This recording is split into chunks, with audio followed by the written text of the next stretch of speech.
Kalau dengar ada yang panggil nama kalian, jangan sekali-kali dijawab atau nengok. Kalau lihat ada keramaian atau dengar ada keramaian di suatu tempat, jangan pernah kalian dekati. Risis pulang, Rizky pulang, Riz pulang. Itu berulang-ulang dan suaranya tuh persis banget sama suara ibunya. Nah di situ tuh Rizky keinget sama kata-kata si bapak-bapak yang bilang ke dia kalau misalnya ada orang yang manggil suara jangan mendekati, jangan didengar. Ya udah akhirnya Rizky tutuplah seluruh tubuhnya itu pakai sleeping bag, dia tutup telinganya, pokoknya dia hiraukan semua suara-suara itu. Karena Rizky tuh udah sering mendaki, jadi dia tahu kalau ada hal yang agak di luar nalar, please jangan kasih tahu ke orang-orang lain. Dan dia nggak ngasih tahu cerita ke teman-temannya.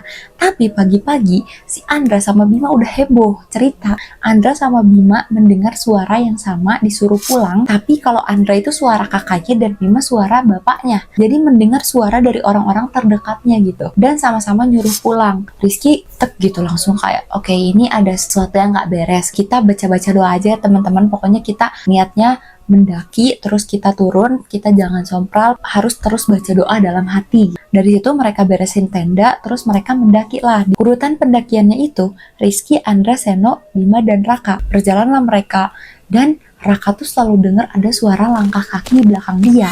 Tapi waktu dia nengok, gak ada siapa-siapa, udah merinding. Pokoknya berulang-ulang dia kayak nengok ke belakang gak ada siapa-siapa, tapi suara tuh jelas banget di telinga. Jadi dari situ dia udah baca-baca doa aja dalam hati kayak yang Rizky suruh kan. Kayak sekitar 40 menitan, semuanya, bener-bener semuanya ngedengar suara kayak keramaian gitu, kayak bener-bener orang yang mendaki bareng-bareng gitu, suara langkah kaki, suara aktivitas, bahkan ada suara gamelan. Awalnya itu Raka nih, aduh ini suara apa ya, tapi Rizky udah tegini dalam hati kayak wah ini ada nggak beres. Dan Rizky tuh mencoba diam, tapi si Bima ini dia bilang kayak teman-teman denger nggak sih ada suara rame gitu.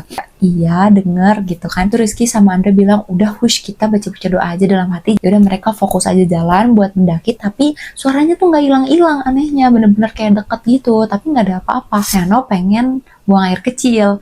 Nah Seno tuh sendirian gitu buang air kecilnya, nggak ditemenin sama siapapun. Tapi kok gak datang-datang, ini anak kemana nih? Si Seno kan pipis kagak mungkin jauh-jauh kan. Tapi ternyata tuh gak ada. Bahkan udah dicari-cari tuh gak ada.